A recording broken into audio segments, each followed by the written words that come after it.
Ospreys host the Dolphins, tipping off at 6 p.m., airing on 1010 a.m. and the 1010XL app. The Gators have a big one in the O-Dome tomorrow night at 8:30, hosting the 20th-ranked Arkansas Razorbacks. Tune in on 92.5 FM as the Gators try to make it 9 in a row. It's 66 degrees at 6 o'clock time and temp, brought to you by Bueller Air and Plumbing. Stay cooler with Bueller. 1010XL, presented by Farah and Farah, exclusive injury law firm of the Jacksonville Jaguars. Focused, fueled, fearless, Farah. He's Hacker. Talk about a fried egg. I lasted about 5 minutes out there. I said, to heck with this. I'll do this in the morning. And I don't have any inside information. The lady that did it, she got in there. She made it happen. And he doesn't shy away from opinion. And I do enjoy drinking cold beer at ballparks. So if that makes me a baseball fan, then I'm a diehard baseball fan. It's Hacker After Dark on 1010XL. And a very good Friday evening to you, Jacksonville. Hacker After Dark, Before Dark. In for Baloo tonight on 1010XL and 92.5 FM with Aaron Williams. The Hacker Ryan Green with you. Glad you are with us. Appreciate Hayes Carline for letting me sit in this week on the Frangie Show. Frank will be back next week on 1010XL and 92.5 FM. But we are here to close out this week. And there's a lot to get into over the next 2 hours. The NFL Scouting Combine continuing in Indianapolis. More news and rumors coming out of there. We got NFL free agency 10 days away, a week from Monday. If you can believe that, we will start to get clarity on some of the things the Jaguars will and won't do.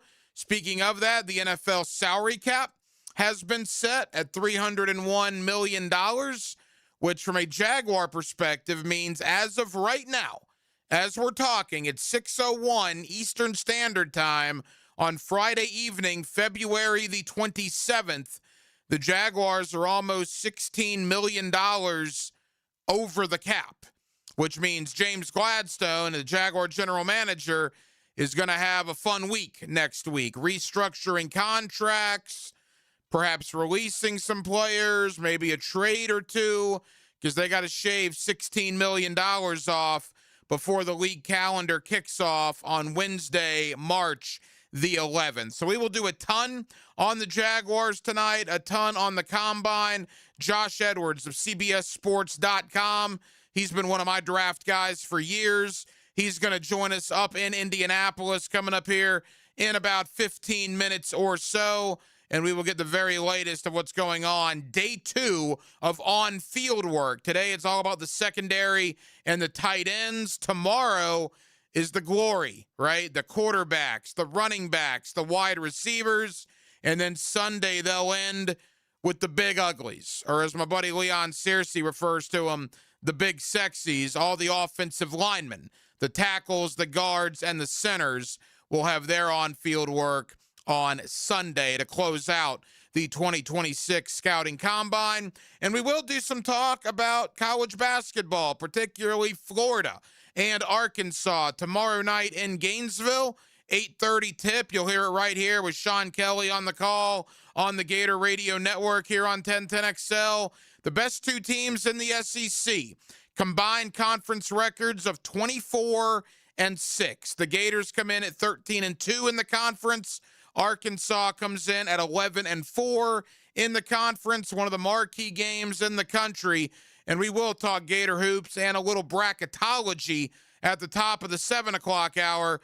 Jerry Palm, the man's been doing it for over 3 decades when it comes to bracketology.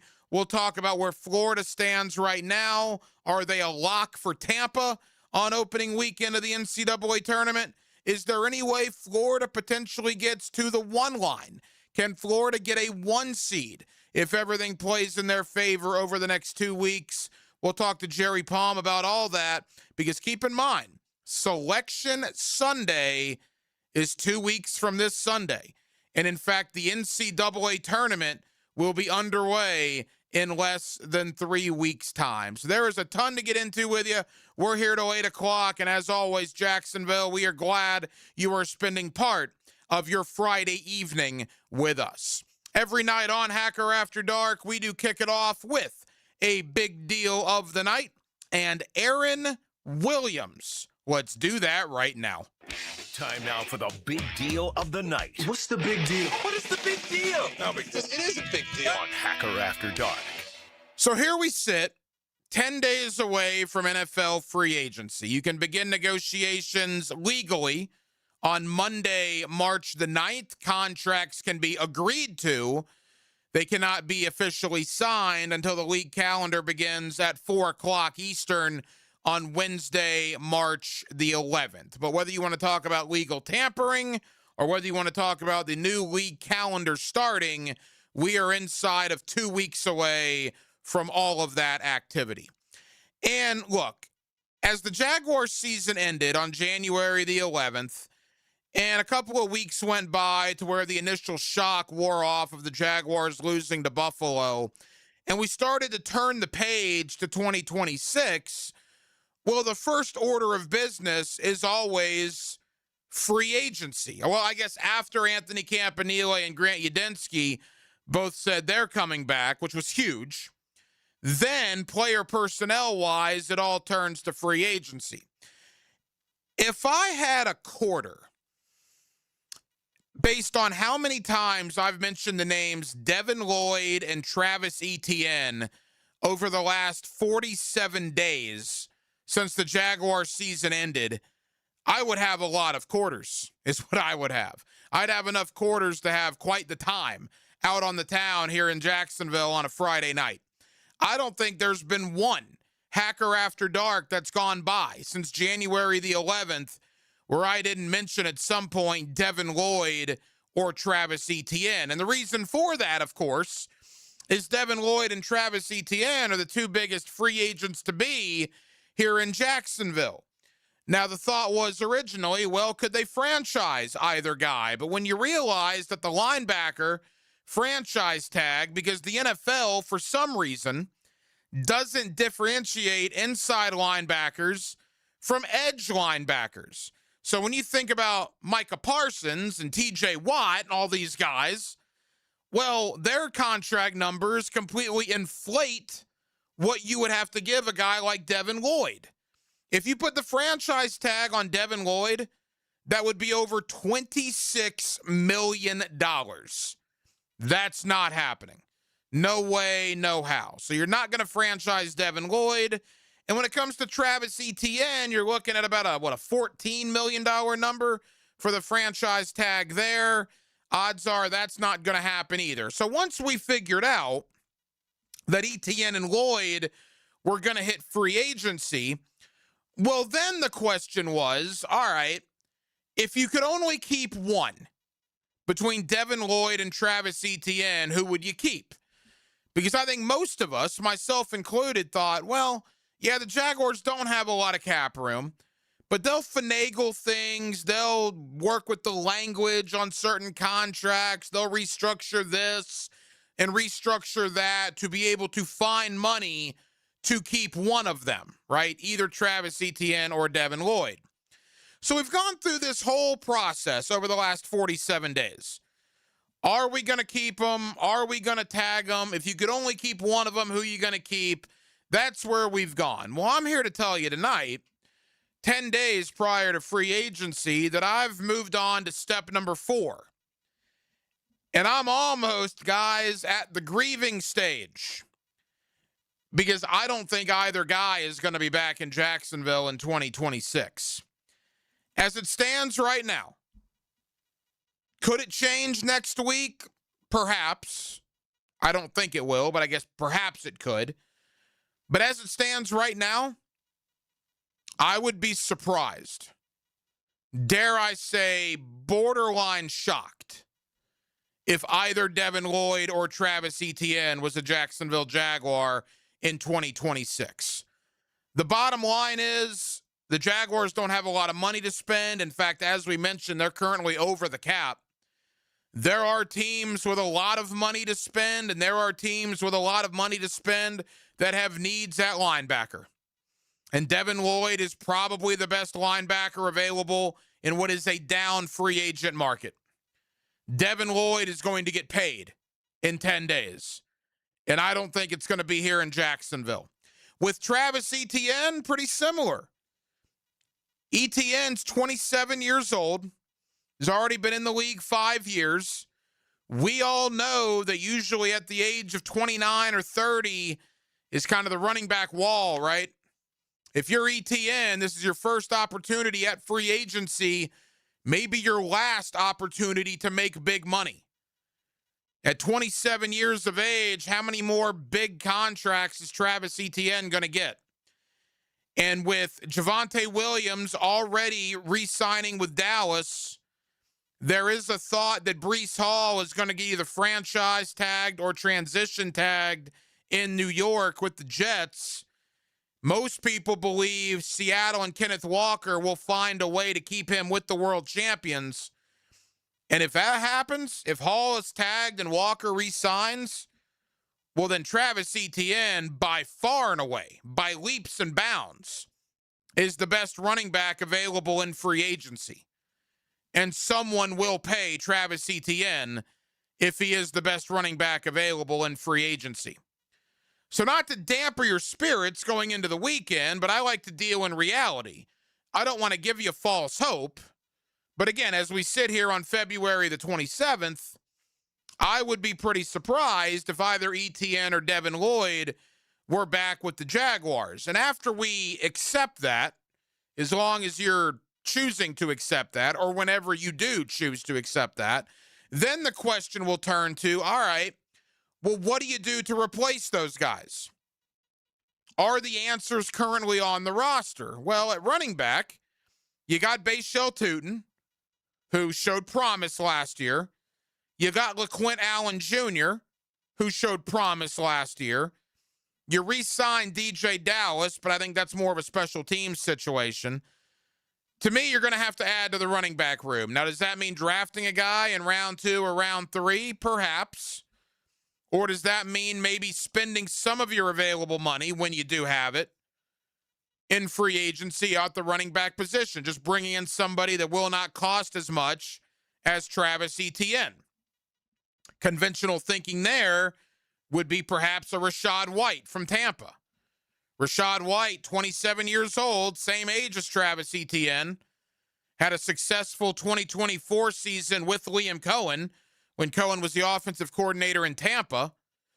Rachaad White catches the ball out of the backfield very well, which to me, that's going to be the main thing you lose with Etienne. Good runner. I don't know how good he is between the tackles. I think he's a good runner on the outside. But with Etienne, you saw it this year, particularly in the playoff game. He really is dynamic in catching the ball out of the backfield. That, to me, is what you're going to need to replace. And a guy like Rachaad White has done that in Tampa. The question there is, how much is Rachaad White going to cost? With Devin Lloyd leaving, all right, does that mean Ventrell Miller is the answer? Does that mean Jack Kaiser is the answer? Or does that mean you have to go either in the draft or in free agency to replace Devin Lloyd? Now, it's a strong linebacker draft. We'll talk to Josh Edwards of CBSSports.com. We'll talk to Gordon McGinnis of PFF, Pro Football Focus, later on in the 7 o'clock hour. We've had numerous draft analysts on already on Hacker After Dark, and we'll continue that as we get deeper into the offseason and closer to the draft. Many will tell you linebacker is one of the stronger positions. But can you draft a rookie in round 2 or round 3 and say, yep, that's Devin Lloyd's replacement? Probably not, right? You probably wouldn't feel good about that. So I would expect Ventrell Miller to at least get the first look there, because remember, prior to training camp a year ago, many would tell you they thought Ventrell Miller was going to win that job.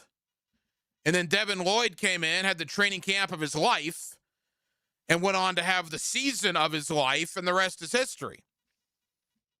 I feel better about Ventrell Miller being the replacement for Devin Lloyd than probably I do Tutin or LaQuint Allen being the replacement for Travis Etienne. But I do think both running back and linebacker will be addressed either in free agency or in the NFL draft. Tight ends are on the field today up in Indianapolis. A lot of tight ends have said publicly that, yeah, they've met with Jacksonville. Now, teams meet with a lot of prospects, but 3 different tight ends, including Oscar Delp from Georgia, have come out and said, yeah, I've met with Jacksonville. tight ends working out today. That'll be interesting to see if Jacksonville decides to do something there. Do they want to bring somebody in to behind Britton Strange? Quentin Morris is a free agent. Can you upgrade from Johnny Munt and Hunter Long? Perhaps. Tight ends on the field today, as are defensive backs. Greg Newsome, free agent in 10 days. Monteric Brown, free agent in 10 days. Dewey Wingard is a free agent in 10 days. Travis Hunter's going to play primarily defensive back. You got Jordan Lewis coming off of injury. You got Jarian Jones. Can they re-sign Monteric Brown, which appears to be the one that people are most confident about? I think Greg Newsome's gone. I don't think they have any really interest in re-signing him. I do think they have interest in re-signing Monteric Brown. Will they be able to do that? But even if they do, you would expect defensive back will be addressed in the draft as well. So a lot of on-field work going on at the Combine, a lot of news and rumors going on at the Combine. We'll get into the draft class as a whole. Again, Josh Edwards, CBS Sports, joins me in less than 10 minutes. But I wanted to start off this Hacker After Dark, not trying to dampen your weekend, but just trying to tell you what reality looks like. And what reality looks like, at least right now, is that Devin Lloyd and Travis Etienne, to me, have likely played their final games in Jacksonville Jaguar uniforms.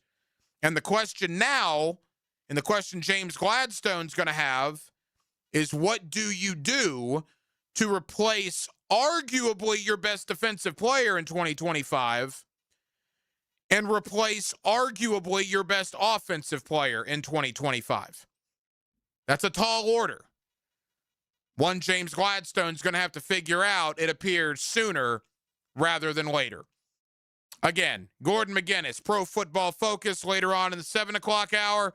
Coming up next, let's go to Indianapolis. Let's go to the Scouting Combine. Josh Edwards, CBSSports.com. He's been one of my draft guys for years. Let's talk about the draft class. Let's talk about guys that could potentially replace Devin Lloyd, could potentially replace Travis Etienne, and we'll do all that next on a Friday evening here in Northeast Florida.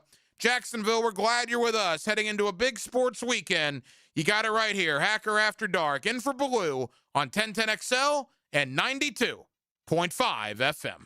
It's the First Coast's biggest event of the year. The Players Championship. Track your favorite golfers and get live Southeast Orthopedic Specialist leaderboard updates. Teamed up by G&H Tire Service, Michelob Ultra, and Sawgrass Asset Management on 1010XL. Indoor golf in Ponte Vedra is here. 24 hours a day, 7 days a week. Play the best courses in the world at Back Nine Golf. Top simulators, analytics to improve your game, or just have a blast with friends or a client. Get this, you can bring your own beverages, including cocktails. Go to back9golf.com, book a tee time today. Membership opportunities, lessons, Back Nine Golf in Ponte Vedra, next to Nice High School. Back Nine Golf, where golf never sleeps. This is Victor Patel, CEO of North Florida Medical Center. Have you been in an auto accident? Are you feeling pain or stiffness? Our board-certified team has over 15 years' experience helping patients recover through chiropractic care, physical therapy, pain management, primary care, and neurology.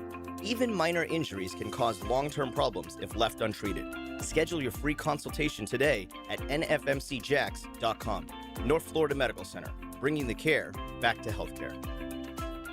Roll through the offseason with AA Automotive and 1010XL. It's a place where 300-pound linemen run faster than you and me. Combine coverage is brought to you by Window World of Northeast Florida and Holland Sons Plumbing.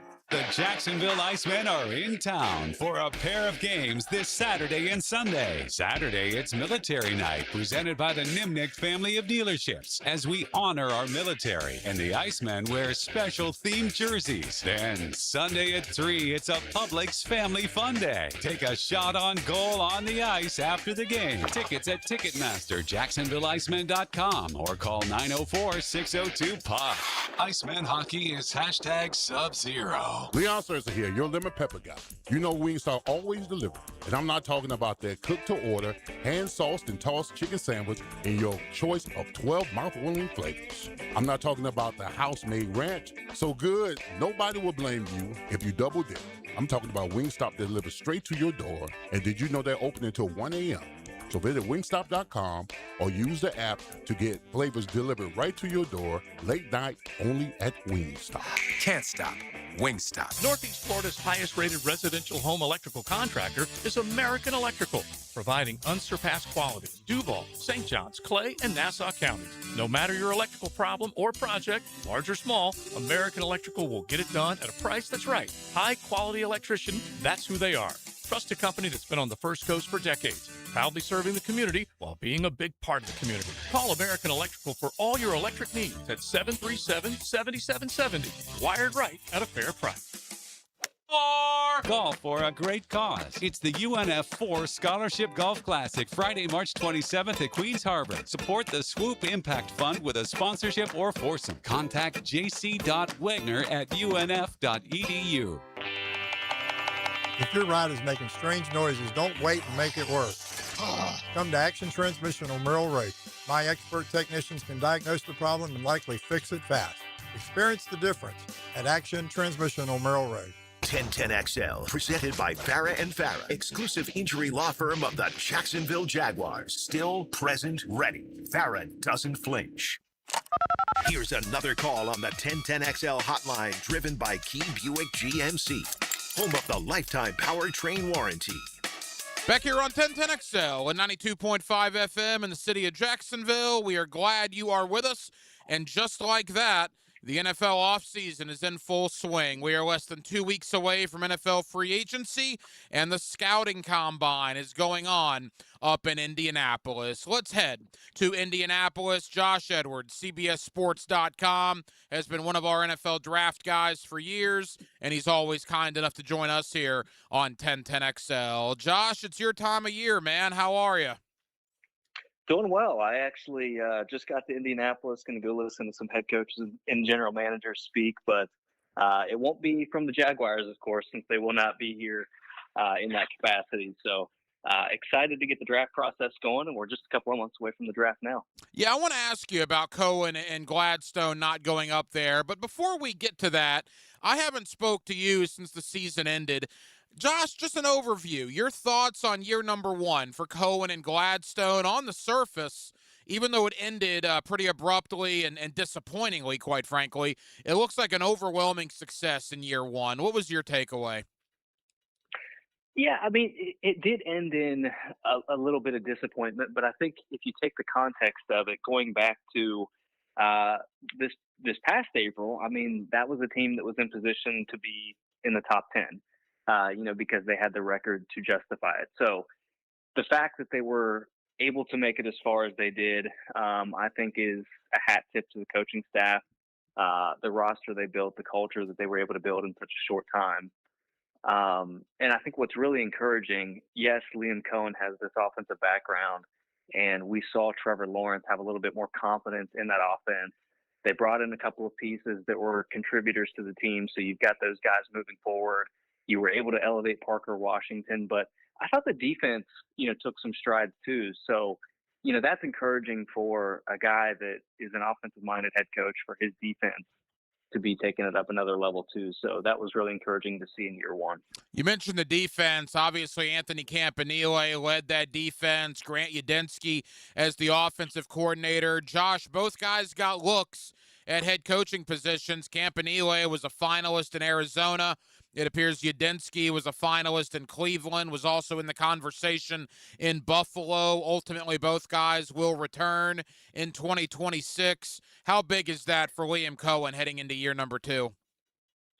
Well, I think it's incredibly valuable, and not even just speaking to those guys specifically, but to have that continuity on your coaching staff where the players are getting the same message from you year over year. I think that's incredibly valuable. But speaking to those guys specifically, they're new to their roles. Going back a year, there was some skepticism about if those two were ready for the positions that they were stepping into. And obviously, after a year, it has been validated that they were. So I think NFL owners were interested to kind of pick their brains and learn more about them. But I think next year is kind of where you see them really be legitimate candidates in the cycle. Josh Edwards, CBSSports.com, up in Indianapolis for the NFL Scouting Combine. You mentioned, Josh, that Liam Cohen and James Gladstone are not in Indianapolis. Gladstone and Cohen come from the Rams organization, and usually Les Snead and Sean McVay take the same approach. They don't go to Indy very often. What is your take on that? I guess Gladstone wants to watch more of the film and maybe not get swayed by, as we call it, the underwear Olympics. Yeah, I can see the pros and cons of it. And, the two biggest things for teams that are in attendance, of course, are getting those medical evaluations and doing the in-person interviews, which teams are able to still conduct, even remotely. They've got proxies on the scene that, can go through those interviews. So it's not like they're not getting any information out of this process, but it's just not coming from the head coach or general manager. Strategically, they're trying not to tip their caps as far as, who they're interested in, who they're bringing in for visits, who they're speaking to, all of those things. They want to kind of keep a mystery around their process, which I understand. It's worked really well for the Rams to this point. Of course, Les Snead and Sean McVay have done what they do really well, finding key contributors on day 2 and day 3. So, teams take notice of the fact that teams are more successful finding certain positions at different points in the draft, and maybe other teams would try to poach some of those players of interest. So I understand the strategic elements of it. At the same time, even though they're not here, they're still getting all of the pertinent information that teams would need to come out of this week in Indianapolis. Before we look at this year's draft class, Josh, which is why you're obviously up there in Indianapolis, let's rewind the clock back to last year. The Jaguars went 13-4 and got basically 10, 11 games total from their top 3 picks. Travis Hunter played 7 games. Caleb Ransaw did not play due to injury, and Wyatt Milam only played in the last month or so because he was injured for an overwhelming majority of the regular season. Obviously, Hunter's the big story, but I would even lump Ransaw and Milam in there as well. Boy, those 3 guys got to be chomping at the bit to get back in 2026. Yeah, absolutely, and I think there's an opportunity for all 3 of those players. Travis Hunter coming out in the draft, I thought was more polished as a cornerback prospect, but you get intrigued by the possibility of him playing both ways. I'm just not sure that was ever really realistic. So him moving to cornerback reportedly full-time, I think is the right decision for the organization. I think he can play that position at a high level. Wyatt Milam, with the offensive line, I think there was some instability, so perhaps he's able to compete and earn a starting role for this coming year. But Caleb Ransaw is a guy that, I was really impressed by in last year's draft cycle because of the physicality and the toughness with which he plays. So I think he steps into that defense seamlessly and fits a role that they were really missing from this year's team. Final thought on last year's draft class. Travis Etienne's going to be a free agent in less than 2 weeks. Bashal Tutin and LaQuint Allen Jr. Based on what you saw from those 2 rookie running backs, Josh, I mean, obviously if they lose Etienne, they're going to need to bring in a veteran or maybe draft another guy. But what was your thought primarily on Tutin? We didn't see a ton of LaQuint Allen as far as carries, but are you okay with the Jaguar running back position if Etienne were to leave?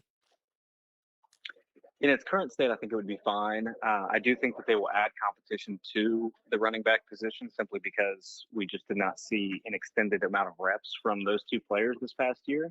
I think Tutin is an incredibly explosive back, somebody that can handle a feature role if that's given to him. But I think just because of being experienced, you would at least want some competition there. And LaQuint Allen, catching the ball out of the backfield, he offers a little bit more of a specific role to that offense, which I think is incredibly valuable to what they want to do. So both of those players will have a role. I would imagine it's in an expanded, role this coming year, but I would be surprised if they didn't add competition. And I think when you look at this draft class, you're really not talking about players beyond Jeremiah Love at that position until day 2, possibly even into the 3rd round. So there's an opportunity, even with the Jaguars not having a first-round pick this year, to get a quality player and add to that. All right, Josh, let's get to this year's draft class. So when it comes to Jacksonville, as you said, they don't have a first-round pick. What they do have are 4 picks in the top 100. They made that trade with Detroit last year that at the time, I don't think a lot of people took notice of, but now all of a sudden you got 3 third-round selections and your second-round pick as well. Boy, 4 picks on day 2 could be very valuable for James Gladstone and the Jaguars. No question. As you noted, they don't have a first round pick this year, but most teams, they have 3 picks in the first 3 rounds. They hold the rights to their own 3 picks. And Jacksonville is sitting there with 4. So you get 4 bites of the apple, 4 opportunities to find contributors for your football team. And I think the strength of this draft class is not so much the talent at the top, those blue chip types. I think it's the depth. I think you can find contributors, potential starters into day 3 of this class.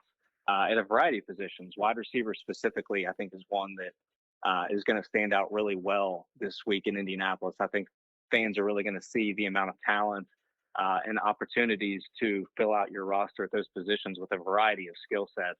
But you're talking about cornerback, defensive tackle. There's some other positions where I think you can find contributors even beyond day 2. So not having a first round pick this year, I think it's less of a burden than it would be most years. But still having those 4 picks in the top 100 is incredibly valuable. There is a thought that the Jaguars, Josh, on the defensive line, particularly the interior, but I would say edge as well, linebacker, depending on what happens with Devin Lloyd, and then secondary, depending on what happens with Monteric Brown and Greg Newsome, that they could primarily focus a lot of their 11 draft picks defensively in this year's draft. How would you assess the defensive class here in 2026? Well, I think it's strong. I think it's strong at safety. I think you can find cornerback help into day 2 and into day 3. I feel better about that position. If you're moving Travis Hunter there full time, you've got Caleb Ransaw presumably coming back healthy. So you're potentially adding a couple of starters before the offseason has even begun. So that's incredibly valuable. But I think the defensive class is going to be strong for this year. But, when you look at where you find those all-pro caliber offensive tackles and edge rushers, it's typically the first round. It's difficult to find those types of explosive difference-making talents beyond Thursday night. So how is Jacksonville maybe going to be able to supplement that position through free agency or through a trade? Are there other methods that they can use at their disposal to really address that position wholesale? I think that's something that, we could see from them. This is obviously an aggressive organization. But if you're waiting until day 2 or day 3, you're probably talking about more of those role players that are going to be complementary to Josh Allen and some of the other pieces they already have there.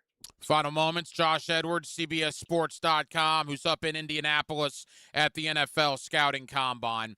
Josh, they're probably going to lose Devin Lloyd. I would be pretty surprised if they didn't. Now, Ventrell Miller and Jack Kaiser are already here, but I've heard it's a pretty good linebacker class, particularly rounds 2 and rounds 3. Could they find a Devin Lloyd replacement on day 2 of this year's draft? I think it's possible, especially when you consider how long it really took Devin Lloyd to look the part this year. Obviously, an incredibly athletic linebacker coming out of college. It just took a little bit of time for him to reach that point. And you look at Anthony Campanile, his background having worked with other athletic linebackers, Quay Walker and Edgerrin Cooper in Green Bay, guys of that nature. I think there's an opportunity there for them to get a guy like Anthony Hill out of Texas and put him in there who, has tremendous ball production, but maybe the down consistency just has not been there yet. There's other guys that are going to sneak up in there as well. Kyle Lewis, you've got Jake Golday from Cincinnati. So there's some players there that Jacksonville could certainly add to that room with. But I think if you're talking about Ventrell Miller in an expanded role as well, I wouldn't be surprised if that's something that they turn to just for this season, if nothing else, because in the moments that he was on the field this past year, I don't really look at him as being a liability. So I agree with you. I think Devin Lloyd, with what he's going to command on the open market, is just going to be a little bit too rich for what they're willing to meet. Josh, as we begin to wrap up, you look at position of strength in this year's draft and maybe the biggest position of weakness. How would you assess the best position and maybe the weakest position in the class? I think you have to say quarterback is, the weakest, just because you have obviously the one guy at the top in Indiana's Fernando Mendoza, but kind of some question marks beyond that. Garrett Nussmeier he's a leader. He's somebody that has been incredibly accurate throughout his career, but due to injury or otherwise, this past year was not up to where we had expected his play to be. Ty Simpson from Alabama, his body of work just has not been there. He's got 1 year of starting experience, and it was kind of volatile. You saw periods of the year where it was impressive and optimistic, and then there were other years where it left you kind of wanting more. So there's a lot of questions in that quarterback room. I would say that wide receiver is going to be incredibly deep this year, simply because, again, you can find quality players on day 2 or day 3. I think the competitive nature that we're going to see out of those guys this week in Indianapolis is going to push one another to really run some fast times. There's some guys that can move in this year's receiver class. So that's what I'm excited to see at the Combine this week. It's a busy time of year, no doubt. Josh Edwards, CBSSports.com. Josh, I have no doubt that you guys are going to be all over the Combine this week. What can the good folks here in Jacksonville look forward to when they head on over to CBSSports.com? Yeah, end-to-end coverage. We're going to be covering the event live, talking about winners and losers from measurements and on-field workouts, interviews from the Combine with prospects and head coaches and general managers. So it's going to be a one-stop shop this week at the Combine with not only myself, but the folks that we have on CBS Sports HQ and our other networks. So it's going to be a really exciting week. Josh, I know you're busy, man, being up in Indianapolis. Thank you for taking time out, and we'll talk soon, pal. Sounds good. Anytime. Live streaming from the XL Digital Studios. Brightened by Harbor Dental Care, Jacksonville's first choice for dental emergencies. DivorceMenOnly.com. This is Kenny Lay of Kenny Lay & Associates. Our firm specializes in representing men in family law. That's all we do. That's our only focus. We can help with all of your family law needs, such as divorce, custody, alimony, and child support. For over a decade, we have helped thousands of men with these types of issues. We even have an appellate division ready to challenge a judge's ruling. If you need a family law attorney, go to DivorceMenOnly.com. DivorceMenOnly.com. Offices, Jacksonville. And that concludes the Josie Jack of All Trades show. Tune in next week where I'll be installing my own French drain. Joe, wake up, man. Hey, John, I must have dozed off. We finished those projects you started. Whoa, my seamless gutters are actually seamless. And they're connected into underground PVC drain lines. And my sprinklers. Wow, look at that coverage. Next time, just call me first, Joe. I will, but I ain't singing that song. Clearwater Irrigation and Drainage too. Michaels Live and Amplified Tour with special guest Tesla. March 8th, St. Augustine Amphitheater. Voted one of the most electrifying and engaging shows on tour. Tickets on sale now at AXS.com. Bret Michaels and Tesla. The party starts now. Hey Jacksonville, this is Dr. George Barry, your local orthopedic surgeon. In the wintertime here in Jacksonville, it does get pretty cold, and sometimes you wake up with aches and pains in your shoulders and knees. Don't forget to stretch and stay mobilized so these joints don't stiffen up. And if that doesn't work, you can see us at Barry Orthopedics, where we can give you the treatment that you need. Be sure and check out the expertise from Dr. George Barry and the entire staff at BarryOrthopedics.com. That's BAHRI Orthopedics.com. Hey, it's Travis from Cannons of Jacks. When you need a trailer hitch, gooseneck, or RV towing options, call us at Cannons. We've been doing it for 55 years, and customer service is our #1 priority. Visit cannonsofjacks.com. Frank Frangie here for Coil Fencing. Since 1927, Jacksonville has trusted Coil Fencing to protect what matters. And I trust them too. From tough chain link to your commercial project to sleek aluminum fencing your HOA will love, Coil does it all. Did you know that Coil can also install, service, and maintain those automatic gates that help protect your neighborhood or business? To schedule a complimentary consultation, visit CoilJacks.com. That's COYLE Jacks.com. Coil Fencing, A+ rated with the Better Business Bureau, proud partner of the Jacksonville Jaguars. The First Coast Games is an annual team-building challenge to introduce fun activities into the workplace and focus on your employees' health and wellness goals. These goals include some friendly competition, of course, including pickleball, cornhole, volleyball, flag football, and other team sports. The games will begin in March. Register your company and teams at fcymca.org. If you're thinking about getting a new roof sometime this year, Endless Summer Roofing can help. I'm Claudia, owner of Endless Summer Roofing. Stronger materials, expert installation, real peace of mind. A new roof isn't just an upgrade. It's the primary source of protection for your family home. Visit EndlessSummerRoofing.com for a free inspection today, and I'll make sure you're ready for tomorrow. Endless Summer Roofing. Protecting your home from Florida's endless summers. Tara Loggeman here for Local Fair Jacks. Fresh, local produce, eggs, and meat delivered right to your door. It's where Jeff and I shop because we know exactly where our food is coming from. There's no scary recalls, just trusted local farmers. Visit localfairjacks.com. 1010XL, presented by Farah and Farah, exclusive injury law firm of the Jacksonville Jaguars. When it's game time, Farah doesn't flinch. Work it, make it, do it. Makes us harder, better, faster, stronger. Hacker After Dark on 1010XL. A little Hacker After Dark, before dark, in for Baloo tonight till 8 o'clock, 1010XL, 92.5 FM. You know, we mentioned NFL free agency is 10 days away. I thought this was interesting. So ESPN.com earlier on put out a list for all 32 teams. One free agent signing that all 32 NFL teams should make. And what I like about this list is they didn't do multiple teams signing the same player. They got 32 different free agents going to the 32 different teams. Who would be the best fit for each team? For example, the Buffalo Bills, it says Mike Evans, wide receiver, Tampa Bay. For Miami, it's Isaiah Likely, tight end from Baltimore. So on and so forth. Obviously, let's go on down to Jacksonville.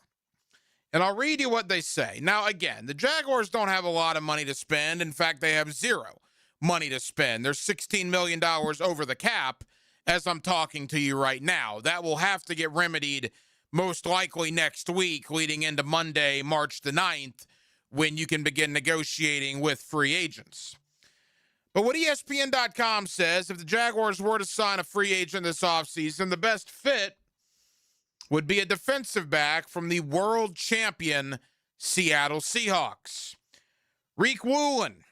You say, well, Riq Woolen, who's that? Well, for those of you that watched the NFC Championship game, the Seattle victory over the Rams, Riq Woolen was the guy that got that inexplainable personal foul for taunting, to which the Rams then scored a touchdown like 2 plays later to tie the game. Aaron, you're a Rams fan. You obviously remember it. So here's what ESPN.com says about Riq Woolen and why he would be a good fit for Jacksonville. Wide receiver cornerback Travis Hunter is expected to be starting at corner in 2026 and healthy from the knee injury. But the Jaguars will still need another corner if Montaric Brown and Greg Newsome leave in free agency. Woolen has stirred some controversy in Seattle and was benched briefly a couple of times last season due to mistakes. But he's still ranked 12th in the league in the ESPN coverage metric. He's also 6'4", 210 pounds, and he's a much more physical corner who could cover receivers who might be too big for the slight-framed Travis Hunter. Now, again, I think what ESPN is saying there is if the Jaguars lose both Montaric Brown and Greg Newsome. I'm of the opinion of the free agents that we've talked about for the last 6 or 7 weeks, Montaric Brown is the guy the Jaguars are most likely to bring back. And if you bring Montaric Brown back, then theoretically you would have Travis Hunter, Montaric Brown, Jordan Lewis, and Jarian Jones. And then who's your 5th corner, potentially your 6th corner? Well, obviously Christian Braswell would be in the mix. Potentially you draft somebody or you bring in a free agent or maybe one of the guys that was on the practice squad last year. Although I agree, if they were to lose Brown along with Newsome, then maybe a free agent corner is worth going after. And Riq Woolen makes a lot of sense because of how ESPN laid it out, being a more physical, stronger, tougher framed corner at 6'4", 210, as opposed to what the Jaguars would already have with Travis Hunter. By the way, Devin Lloyd appears on this list. ESPN says Devin Lloyd's best fit is with the Dallas Cowboys. What they say, the Cowboys had one of the worst defenses in NFL history in 2025, according to the ESPN metric, and they are in desperate need of playmakers. So why not bring in Lloyd? He is a solid starting linebacker who had 5 interceptions plus a sack and a half last season in Jacksonville. What I found interesting as well when it comes to Travis Etienne, and again, this lists the best fit for each of the 32 teams, 32 different free agents. Travis Etienne was not listed. He comes up at the very end of the story here on ESPN.com under the headline, Top Remaining Free Agents Not Assigned to a Team. It's Travis Etienne, Tyreek Hill, David Njoku, Alante Taylor, Kevin Byard, Joey Bosa among them. But ESPN.com, at least for the exercise here, did not find a suitable fit for Travis Etienne. They're also banking on the fact of Kenneth Walker leaving. They have him going to Kansas City. Again, I don't believe that's going to happen. I would be very surprised if Kenneth Walker, who just won the Super Bowl Most Valuable Player 19 days ago in Seattle, would leave in free agency. I know Larry Brown did it the year after he won the Super Bowl MVP. He left to go to Oakland, which was an absolute disaster. But how many Super Bowl MVPs have left a year or two after winning that award and gone on to different teams? It just doesn't happen very often. So I think somehow, some way, Kenneth Walker remains in Seattle. We already know Javonte Williams has re-signed in Dallas, $8 million per year. There's talk that Breece Hall is going to get either the franchise or the transition tag in New York, which would essentially take him off the market. And if all of that happens, then Travis Etienne all of a sudden would be by far and away the best running back available in pro free agency. Speaking of the franchise tag, the deadline to put the franchise tag on a player is next Tuesday, March the 3rd. We already know Kyle Pitts, the former Florida Gator, got franchised in Atlanta. Today has been widely rumored for a while, actually came to fruition. Dallas puts the franchise tag on George Pickens, the wide receiver. But currently, those are the only two. Pickens in Dallas, Pitts in Atlanta. Could we see it with Breece Hall? Could we see it with some other guys? We'll see. But again, teams only have until next Tuesday, March the 3rd, to place either the franchise or the transition tag. More on the NFL in a moment. I did want to point this out before we shift gears to a little college hoops. Again, Jerry Palm, who's been doing bracketology for over 3 decades this time of year, he's going to join me coming up here in about 20 minutes or so, a little less. We'll talk about some of the latest brackets he's put out there, what it looks like for Florida. Is Florida a lock for Tampa on opening weekend of the NCAA tournament? Is it conceivable for Florida to get a number 1 seed in the NCAA tournament? Again, the Gators have a big one tomorrow night against Arkansas, and we'll talk about all of that with bracketologist Jerry Palm. He comes up in less than 20 minutes. Speaking of Florida, I did want to let you guys know, in case you didn't, and you might not have, it kind of snuck up on us a little bit here. You realize next Tuesday is the first day of spring practice for John Summerall and the Florida Gators? They will be on the field. Spring practice number 1 for the John Summerall era in Gainesville is next Tuesday, March the 3rd. Certainly a lot of newness in Gainesville. Guys out of the portal, the new freshman class that's in. Obviously, the big news of the offseason was retaining the Big Five. Obviously, that's Jaden Ball, that's Jaden Woods, that's Miles Graham, that's Vernell Brown, and that's Dallas Wilson. And the big story going into spring is there a quarterback competition? You got Aaron Philo, the quarterback from Georgia Tech, that transferred in with offensive coordinator Buster Faulkner, who takes over running the Gators offense. And you got Tramel Jones, the young man out of Mandarin High School here in Jacksonville, that saw a little bit of time last year when DJ Lagway either was hurt or was terrible, and there were equal measures of both for Lagway a year ago. One would think that's going to be Aaron Philo's job, but Tramel Jones, I believe, is in the mix, and that certainly is a question that will be answered beginning in the spring with that quarterback competition. And I said this earlier in the week. My thing about spring football for Florida this year is this. You know, whether it's Billy Napier, and you can even go back to Dan Mullen a little bit, but primarily Napier, I just want a spring practice where like 40 guys don't get hurt. How many practices in the spring or the fall under Billy Napier, year after year after year, did we always hear about, well, now this guy's on crutches, or this guy's in an air cast, or this guy's got a high ankle sprain, or this guy did something to his shoulder, or this guy's nursing a rib injury.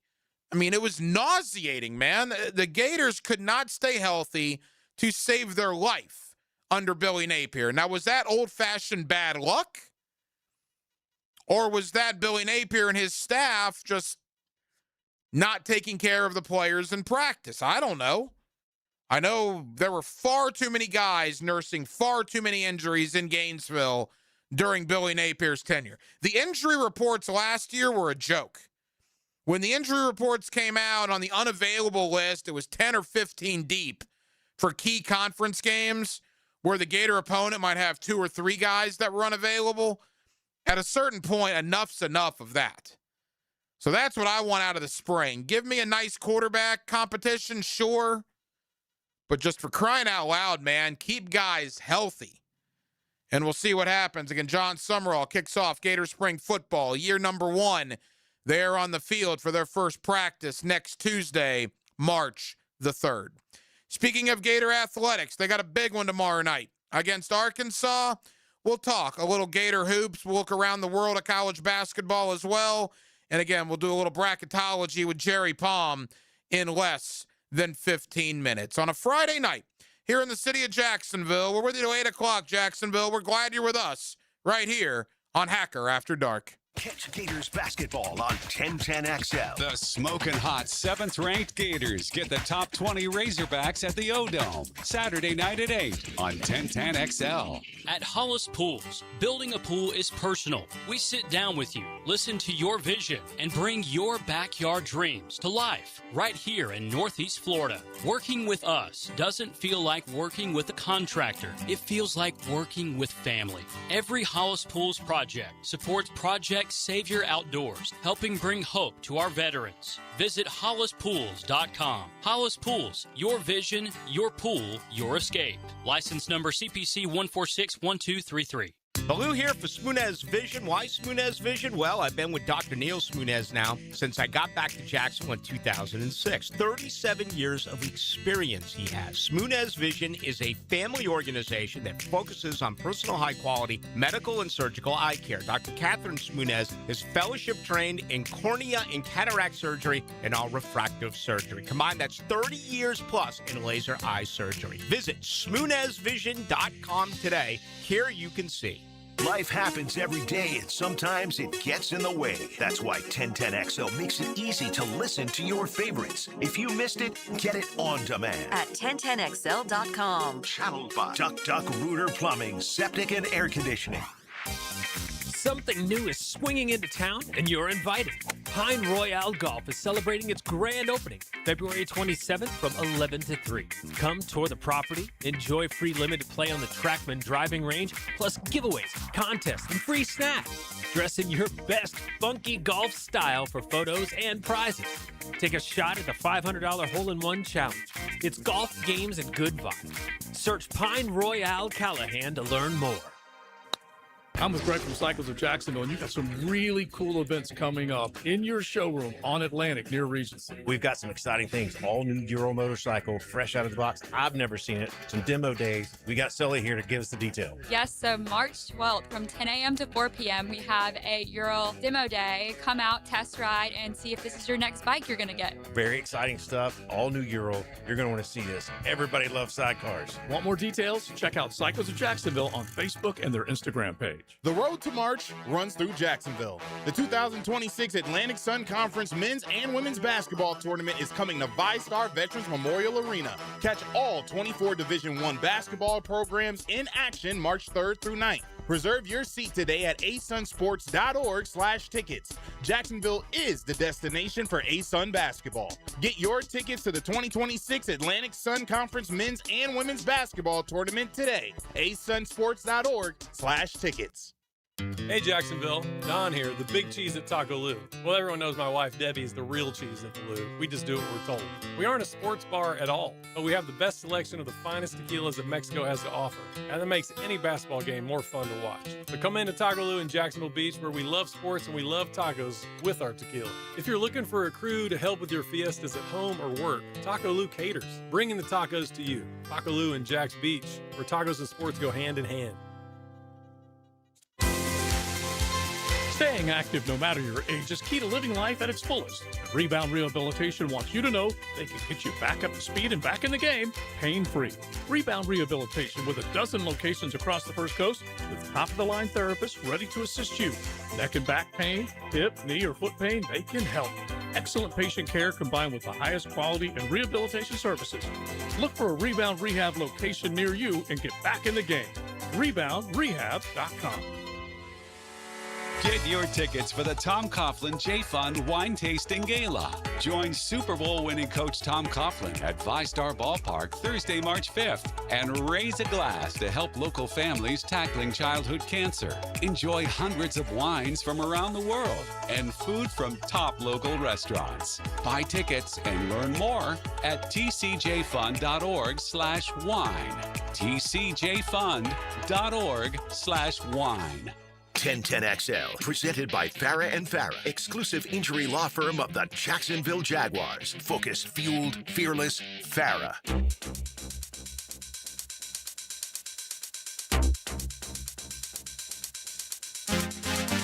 Hacker, After Dark, on 1010XL. Approaching halftime, Hacker After Dark, 1 hour down, 1 hour to go. We'll take you up till 8 o'clock here on Hacker After Dark. In for Blue tonight on 1010XL and 92.5 FM. Boy, a big weekend, Aaron. Big weekend in the Hacker household. It's opening day for this period of T-ball tomorrow. All right, the Mud Dogs, right, over in Mandarin at Burnett Park have a 9 a.m. first pitch. 9 a.m. for T-ball? 9 a.m., man. We're going to get after it. Little Hack is getting a good night's rest. He knows he's got to provide the veteran leadership for the Mud Dogs tomorrow. They were scrimmaging on Wednesday. I guess 5- and 6-year-olds scrimmage now, getting ready for action on Saturday. And they had him batting leadoff and playing first.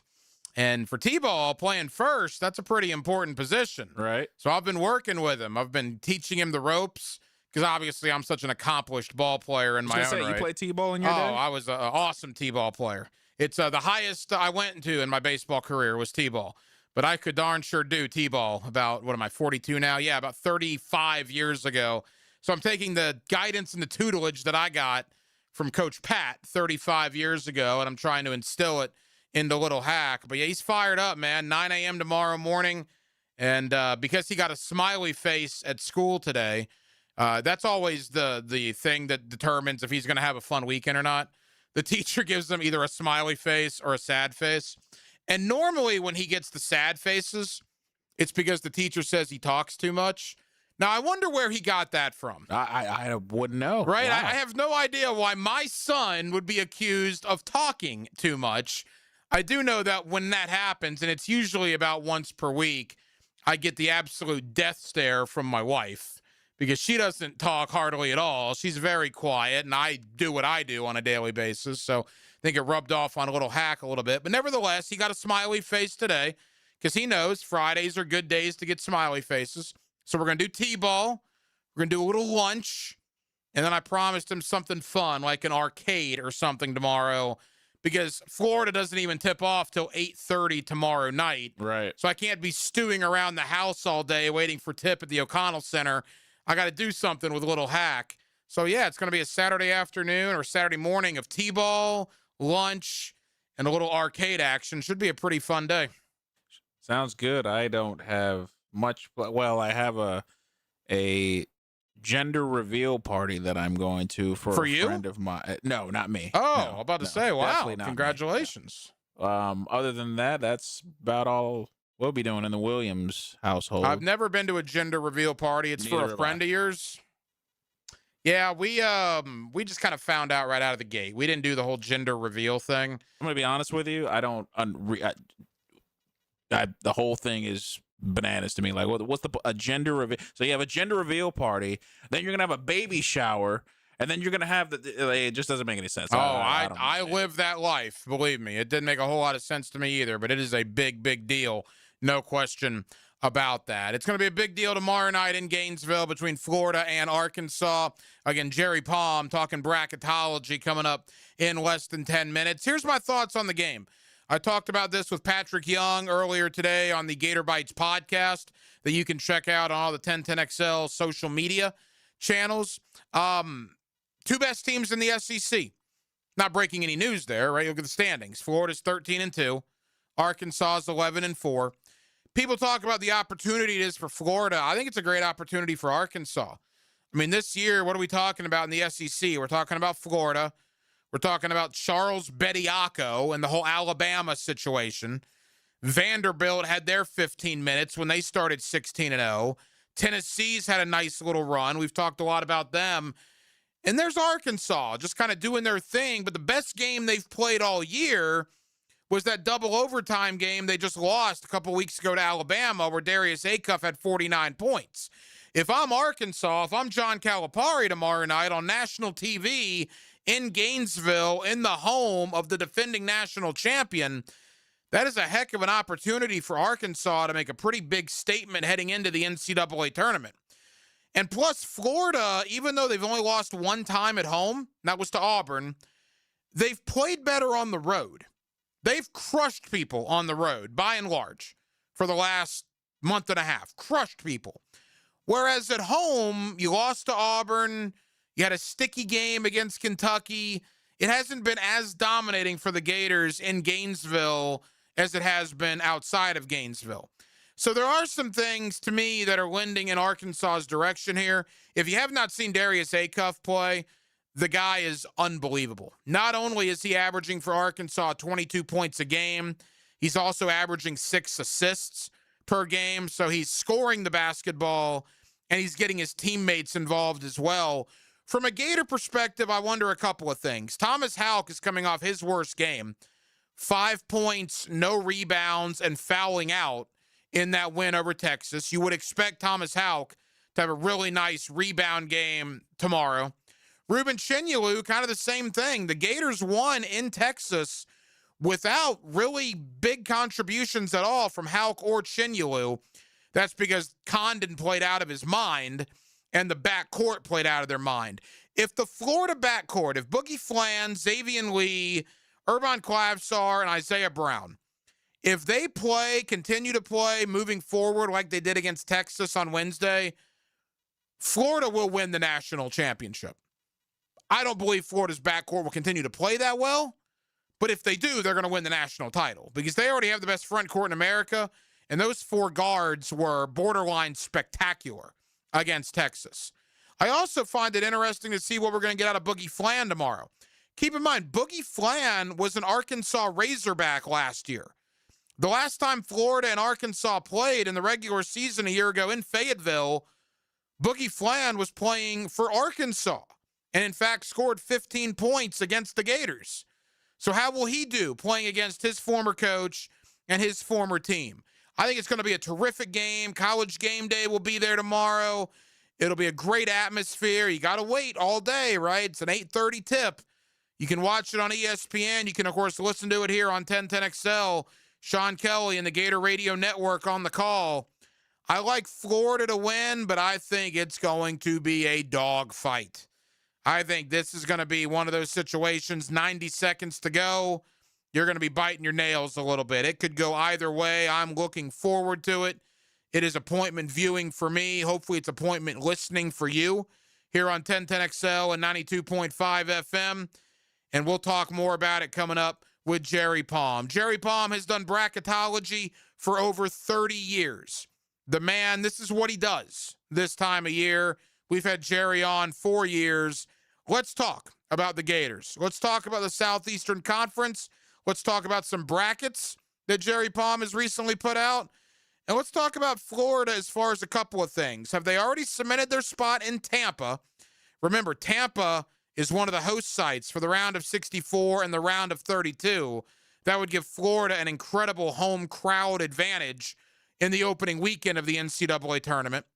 And is there any chance for a 1 seed still for Florida if they win out in the regular season and win the SEC Conference Tournament in Nashville? We'll talk about all of it. A little bracketology with Jerry Palm next on a Friday night here in Northeast Florida.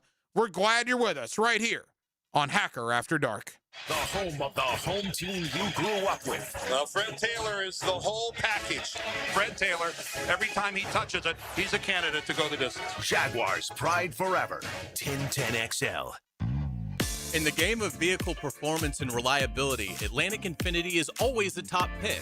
This is Hayes Carlyon. Did you know that every certified pre-owned Infinity is inspected, factory-backed, with a limited warranty, and gets the same championship-level service as a brand-new Infinity? Every mile will feel like first class. Check out their full certified inventory now at AtlanticInfinity.com or visit Atlantic Infinity off Atlantic near St. John's Bluff. When it comes to glass, you don't want average. You want flawless. Duval Glass and Mirror has transformed homes and businesses across Jacksonville for over 35 years. Frameless showers that wow. Mirrors cut exactly to your style. Fogged or broken glass replaced. Decorative tabletops. Windows replaced or repaired to stand up to Florida storms. All backed by a 100% guarantee. Visit DuvalGlass.com for your free quote. There's only one name for glass and mirror around these parts. It's Duval! Big personalities, bold opinions, lunch just got louder. Josie, Matt, and Leon are XL Prime Time from the big #1 Duval Ford Studios. Any questions? Yeah, when's lunch? Noon to 2 on 1010XL. The riders who face Daytona Supercross are built different. Withstanding the most unforgiving and grueling track is not just a point of pride, but of pure grit and determination. This battle can only be felt in person. Witness the action unfold at the only place in Florida where the biggest names will battle it out under the lights. Daytona Supercross is built different. It's built for champions. It's built for fans. The gate drops Saturday, February 28th. There's only one place to be. Secure your tickets and trackside access at DaytonaInternationalSpeedway.com. Bro, have you heard about the hottest and newest sports league in town? Vanguard Sports League isn't just VIP, it's the standard. Smoke-filled tunnel intros, cool benches with canopies, big scoreboards, championship rings, and convenient locations all across Jacksonville. Oh, and mascot potties there hyping everyone up every game. No wonder it's the talk of the town. Spring and summer registration now open. Search VanguardSportsLeague.com today. Best Bet is #1. That's right, Best Bet Jacksonville, Orange Park, and St. Augustine have one-card poker, the fastest and easiest card game to learn and play. Play one card at a time, and the highest card wins even money. If the card values are the same, it's time for war, just like the game you remember. You must be 18 years or older to play. Learn all the games at BestBetJax.com. That's BestBetJax.com. The flagship station of the Jaguars. WJXL AM Jacksonville Beach. WJXL FM Jacksonville Beach. The Players' Championship returns to TPC Sawgrass March 10th through 15th. Experience golf's most iconic stage with enhanced food and beverage offerings, interactive fan attractions, and an atmosphere built for every type of fan. See the best players in the world, including world #1 Scotty Scheffler, 2025 champion Rory McIlroy, and fan favorite Brooks Koepka take on the legendary Stadium Course and the famous Island Green. Tickets available at theplayers.com. Help your loved one fall back in love with his or her home with a home improvement from the professionals at the Lifetime family. That's right, Nick. Happy Valentine's Day to all the lovebirds out there. What says I love you more than adding additional space with a glass or screen enclosure that will enhance your home's livability, or brand new floors that dramatically improve the look and feel of your home? That's right. New outdoor living space from Lifetime Enclosures and beautiful floors from Lifetime Flooring. Come experience the Lifetime difference. Call or visit one of our showrooms today for our Valentine's Day specials throughout February. Lifetime Enclosures. Spring is almost here. Is your yard ready? Lucas Tree Service, a family-owned business with over 45 years of experience, is your local certified arborist for tree removal, trimming, and stump grinding for residential or commercial properties. Protect your home, boost your curb appeal, and get top-notch service from a Jacksonville company. Make sure your trees are healthy and safe before summer hits. Schedule your tree inspection today at lucastreeservice.com. 1010XL, presented by Farah and Farah, exclusive injury law firm of the Jacksonville Jaguars. Still, present, ready. Farah doesn't flinch. Here's another call on the 1010XL hotline, driven by Key Buick GMC, home of the lifetime powertrain warranty. Back here on 1010XL and 92.5 FM in the city of Jacksonville, we are glad you are with us. Hard to believe conference tournaments will start around the country as early as next week, and we are just a couple short weeks away from Selection Sunday. That time of year means bracketology, and let's talk to a man that has done bracketology for a long, long time, Jerry Palm. He's got his brand new website, palmbrackets.com, and Jerry's always kind enough to join us here on 1010XL. Jerry, it's been a little while, man. How are you? I'm all right. How are you? Hey, Jerry, we're good. Thank you so much for the time. All right, 68 teams are going to get in this thing in a couple of weeks. Selection Sunday, just a few short weeks away. Jerry, legitimately, as you see it right now, how many teams have a legitimate shot of winning the national title this year? Oh, at least a dozen. It's a really competitive year at the top of the bracket, and we've seen it all season. Now, teams like Michigan and Duke and Arizona will be favored and should be favored, but the 2 seeds, the 3 seeds are all going to have teams that are good enough to win a national championship, and it wouldn't be the biggest shock in the world if that happened. That's how deep college basketball is this year. It's really been a remarkable season, especially though at the top of the bracket. Certainly want to talk about Florida. The Gators did not get off to a good start, right? 5-4, and then they were 9-5 and had lost their first conference game. But boy, since that loss to Missouri, they're playing out of their minds. They've won 13 out of 14. They just beat a really good Texas team by double figures earlier this week. Before we talk about your thoughts on Florida as far as the tournament, just speak to the job that you think Todd Golden has done with that team here this year. Yeah, it's been great. I mean, you come off a national championship, and it's almost not unusual for there to be really a bit of a letdown. And you're going to have a bunch of new players that you're trying to work in. It's like every team does. And it took them a while to get going, but in getting going, what you're talking about is, they lost, as you mentioned, to Mizzou, their first conference game. But they lost at Duke. They hit neutral court to Arizona, neutral court UConn. I mean, they were out there testing themselves, and we're coming up, not horribly short. I mean, those weren't blowouts by any stretch of the imagination. They just, didn't make the plays to win games. Well, now they're making the plays to win games. And what's really kind of weird is that the loss since that stretch is home to Auburn. So it's actually their worst loss of the year. It's their only quad 2 loss, but it's the one loss that has interrupted this really long run of very good play from Florida. And, when I talk about, I've got them as a 3. So when I talk about, 3 seeds could win a championship, they're on that list, and, with like Illinois and Purdue. So, these are all, national championship caliber teams, that we've just got a lot of them this year. And it could make for a very compelling tournament. Jerry Palm, palmbrackets.com is where you see his work. Jerry's been doing bracketology this time of year for a long, long time. When you talk about Florida, let's dream big here, Jerry, for a second. They got 3 games to go in the regular season and then the SEC tournament. Let's just assume, for argument's sake, they win their next 6, which would put them at that point, I believe, on a 14-game winning streak. Is there any conversation at that point about a 1 seed for Florida? It would depend on what other teams do. I would say it's unlikely, just because of the resumes that these higher teams have built this year. They're going to have to take, multiple losses, at least one of them, to open the door for a team like Florida to move to a spot like that. 6 losses is probably going to be, I would say, a little too much for a 1 seed this year, but you never know. But you're talking about 4 teams out there that are sitting on 2 losses, and that one of those is Gonzaga, but Duke, Michigan, Arizona. So if Florida comes in with 6 losses, they could be part of that conversation. It'll just really depend on what some other teams do. Maybe a 1 seed is out of the realm of possibility. You currently have Florida as a 3. What about getting up to the 2 line? How realistic is that? Oh, totally. They're my number 9 overall, so they're almost there now. So yeah, if they continue to win, the scenario you described, they're no worse than a 2, and maybe no worse than like 5 overall. I mean, that would be a pretty good run, and some of those teams up ahead of them are going to beat each other up a little bit. So I wouldn't completely rule out the 1. I'm just saying that I think that that's a little unlikely.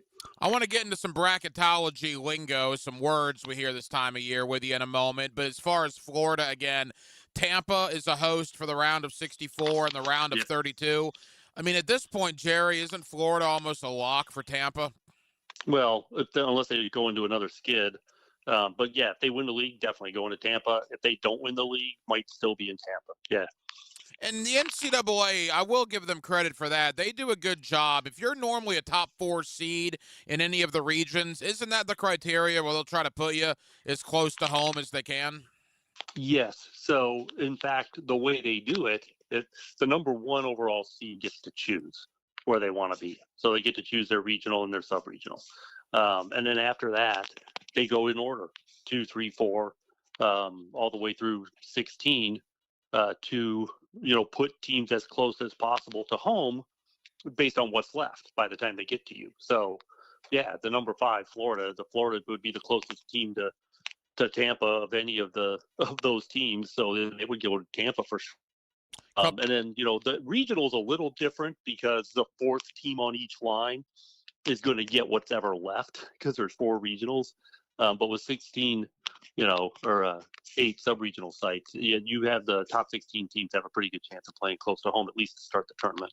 Couple of more for Jerry Palm. PalmBrackets.com is where you see his bracketology. In fact, he has a new bracket coming out on Friday afternoon. All right, last year, Jerry, I remember I had you on a few times. The Southeastern Conference was historic, man. They got a ton of teams in. I think 6 ended up in the Sweet 16. Yeah, 14 teams in last year. Of course, you had 2 in the Final Four, and ultimately Florida winning it all. The SEC is not as good this year, no doubt, but they're still looking like they're going to get, 9, maybe 10 teams in the field? Yeah, I think I've done brackets recently where they've had 11. That seems to be the max. So I don't really see how they get more than 11. And there's, 3 of them that are really close to the edge, like Georgia and Auburn and Mizzou have all been in first 4 games in my bracket. Auburn actually was out for a little bit.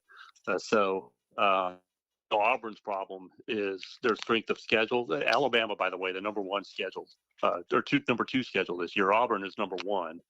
But Auburn hasn't been up to it. They're just 2 games above 500, and man, it's tough to make the tournament. I don't care how good your schedule is when your record is just not that good. And Auburn's going to have to finish reasonably well to make the tournament. If they're a 500 team, they're probably not getting in. Jerry, outside of Florida, is there an SEC team that can win it all?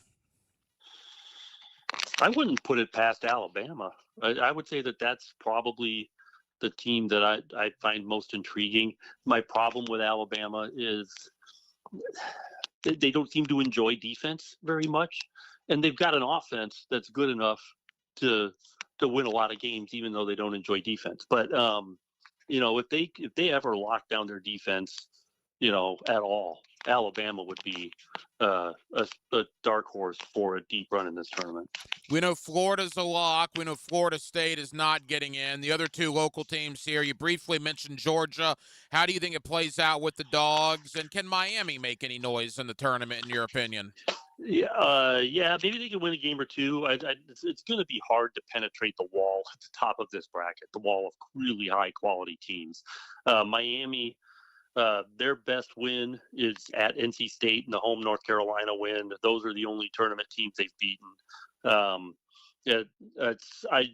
don't see where that they have been. They were competitive at Virginia. That was a pretty, as losses go, that one's pretty good.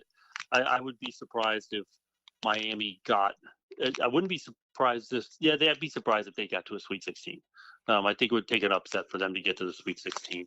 And then Georgia, Georgia's a bubble team. I mean, really close to the bubble. They did not play a great schedule. It's only 51st. Their non-conference schedule is 300, and that's weighing them down. But they got the win at Kentucky.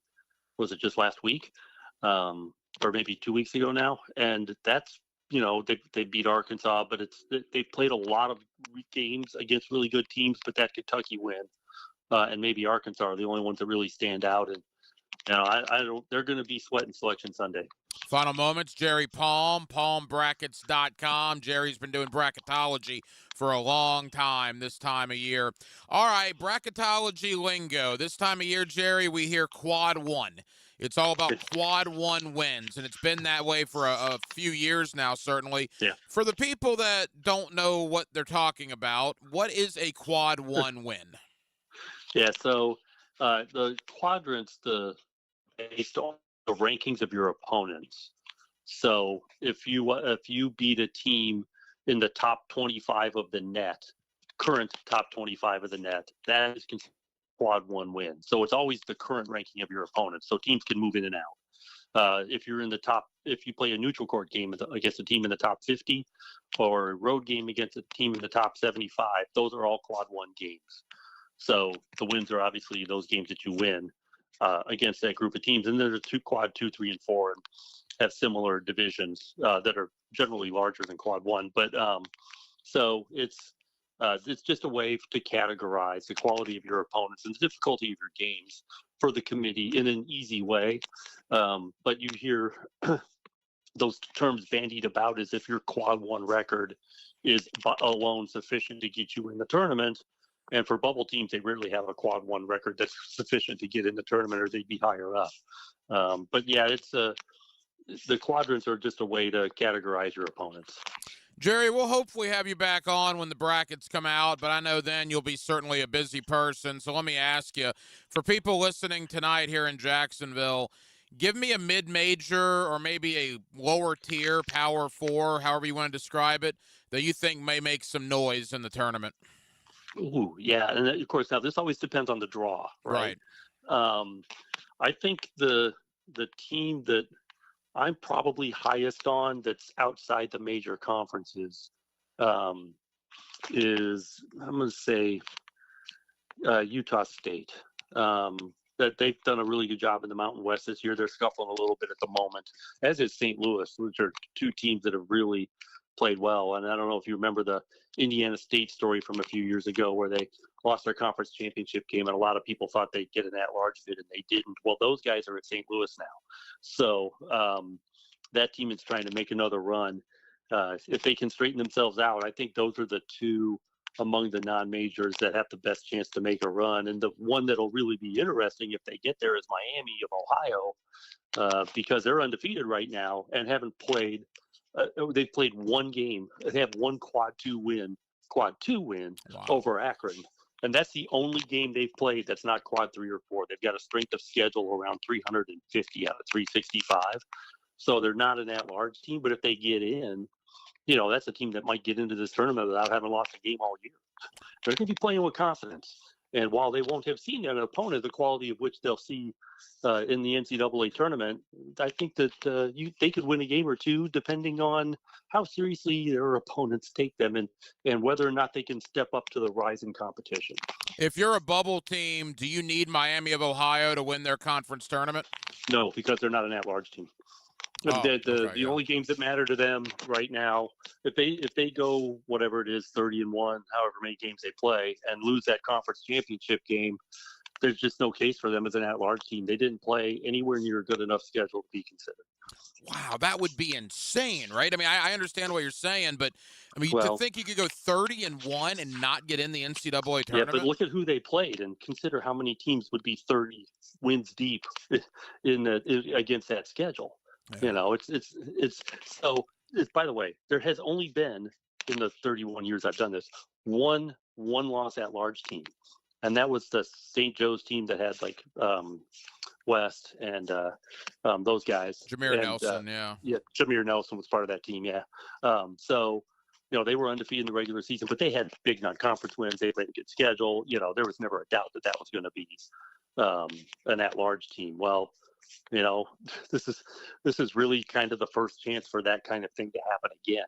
But the rest of the regular season doesn't matter to Miami. The only games that matter now are the MAC tournament. Jerry, I want to talk about your website. Final question. We won't hold you to it, but as we sit here in late February, if you had to say your final four right now, who's it going to be? Ooh. Okay, so I'll have to go off the bracket I just did. The one I have been doing. My current bracket, I would say Michigan and Duke for sure to the Final Four. I like Illinois. I'm giving you 4 teams that might be it might be some in the same region, but I like Illinois and Iowa State. All right, well, there you go. And you have Florida and your dozen or so that you think have a legitimate shot of winning that national championship. Jerry, you've been doing it for a long time. As you said, 31 years. Tell the good folks here in Jacksonville about your brand new website, palmbrackets.com. Yeah, it's got all of the stuff that I have been doing for years, bracket projections, bubble watch. I'm putting together a conference tournament page. You can follow those. And then the thing that I have that is new as far as something that I've done is at the top of the page, I have a team comparison tool. And you can click on that and choose 2 teams and look at their tournament resumes side by side and compare for yourself. So if you're into that kind of thing, there's a tool there available at the top of my site for you to do that. Jerry Palm, palmbrackets.com. Jerry, I know you're busy, man. Thank you for the time, and we'll talk soon, pal. All right, thanks.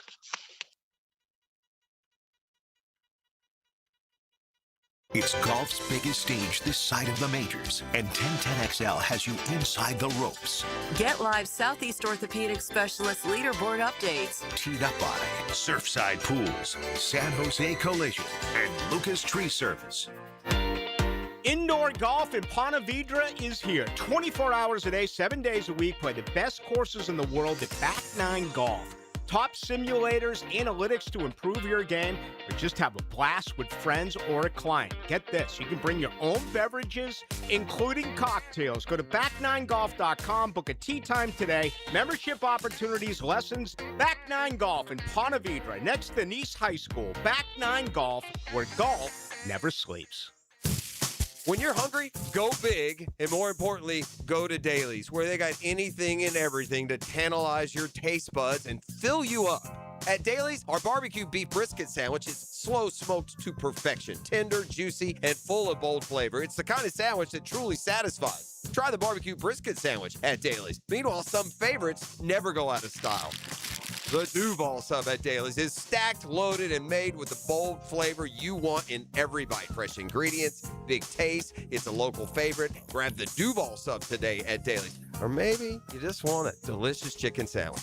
Some choices just work. The chicken sandwich at Dailies is crispy on the outside, it's juicy on the inside, and it is full of flavor. Perfect for lunch, perfect for dinner, perfect anytime hunger hits. So grab the chicken sandwich today at Dailies. Dailies is made fresh, it's made local, and Dailies is built for big appetites. I'll see you there today. This date in sports history is brought to you by Southeast Orthopedic Specialists. On February 27th, 2012, Kobe Bryant breaks Michael Jordan's record for career points scored in the All-Star game, finishing with 27 points and setting the new record at 271.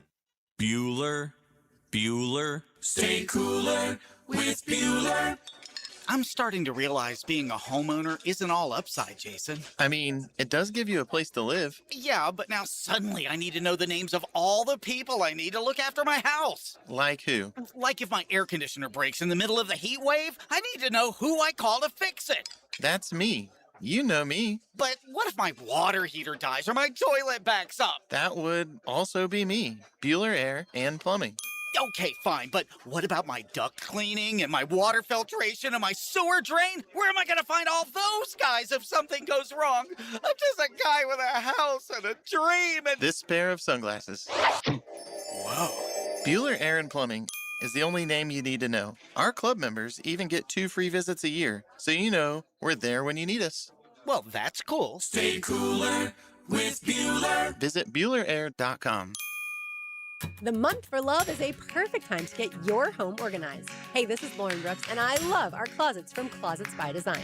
They create custom storage systems designed around how you actually live, from closets and garages to entertainment centers, laundry rooms, and storage for any space and budget. With their brand new showroom now open, they have extended the offer of 40% off plus an extra 15% off, free installation, and 18-month special financing. Schedule your free consultation. Call 904-878-9393 or visit closetsbydesign.com. The Purple Heart isn't just a name, it represents service, discipline, and earning trust. At Purple Heart Pools, that standard shows up most in pool renovations. If your pool is outdated or worn down, now's the time to upgrade. So when summer arrives, your pool is ready. From new finishes and tile to decking, lighting, and full transformations, every upgrade is handled with precision and attention to detail. Purple Heart Pools. Pool renovations done right. Indeed presents hires you can't afford to get wrong, like an estate planner. Per the contents of the will, all assets go to, what does that say? Ragu Tataya Yaminayat.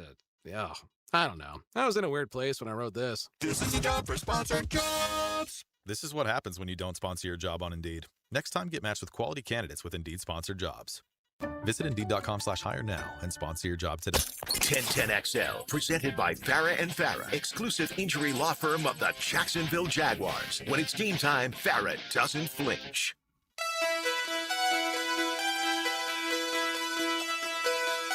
Hacker, After Dark, on 1010XL.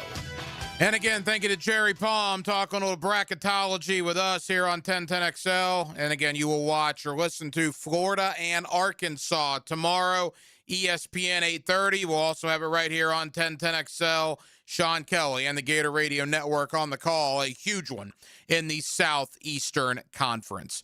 Let's get back into the world of the National Football League. NFL Scouting Combine continuing up in Indianapolis, and we are 10 days away from NFL free agency. Let's crunch the numbers. Let's talk about the analytics, the decimal points, the percentages with the folks of Pro Football Focus. Gordon McGinnis of PFF just put a brand new 3-round mock draft out. We'll talk about that. We'll talk draft class, and we'll talk about the Jaguar offseason priorities. Gordon McGinnis of PFF joins me next right here on Hacker After Dark. Winning. And 1010XL wants you to win our contests. We also like to share the winning. That's why we ask you to wait 30 days to win again so others get a chance to have the winning feeling. Find complete contest details at 1010XL.com. Fall in love with a new Chevy at Nimnick Chevrolet. Frank Frangie here. Right now, save up to 20% off a new Silverado or get financing rates as low as 1.9%. Unlike most dealerships, Nimnick Chevrolet has the largest inventory on the ground, ready for you to explore. And with their extensive selection, you're sure to find your perfect truck or SUV at Nimnick. Shop online 24/7 at nimnickchevy.com or visit the dealership at the corner of Park and Cassett. So who's got more new vehicles at the best prices? Nobody but Nimnick. Chevrolet, together let's drive. Lauren Brooks here for Terminix. When mice and rats show up in your home or business, they can be a real pain. You need them out fast, before they have time to multiply. Terminix knows how to shut down rodents and will keep them from coming back to wreak more havoc. When rodents show up, so does Terminix. Don't live with a rodent problem, Terminix it. Visit Terminix.com today to schedule a free inspection online just like I did. That's TERMINIX.com. TERMINIX.com. The Players' Championship returns to TPC Sawgrass March 10th through 15th. Experience golf's most iconic stage with enhanced food and beverage offerings, interactive fan attractions, and an atmosphere built for every type of fan. See the best players in the world, including world #1 Scotty Scheffler, 2025 champion Rory McIlroy, and fan favorite Brooks Koepka take on the legendary Stadium Course and the famous Island Green. Tickets available at theplayers.com. DivorceMenOnly.com. This is Kenny Lay of Kenny Lay & Associates. Our firm specializes in representing men in family law. That's all we do. That's our only focus. We can help with all of your family law needs, such as divorce, custody, alimony, and child support. For over a decade, we have helped thousands of men with these types of issues. We even have an appellate division ready to challenge a judge's ruling. If you need a family law attorney, go to divorcemenonly.com. Divorcemenonly.com. Offices, Jacksonville. For 25 years, Instant Keys has been the go-to locksmith service for car keys, transponders, and even high-tech smart locks. For honest, professional locksmith service, Instant Keys comes to you. Jacksonville, Lacey here from Fourscore. It's game time. The TPC is taking over the town and we're bringing the heat. Closest to the pin simulator battles, drink specials, huge screens, great food, and a full bar. Hosting clients or entertaining your team, let Fourscore handle your TPC party. Private bays, full service catering, and then straight into March Madness. We'll have bracket contests, buzzer beaters, cold beer, and the ultimate watch party vibe.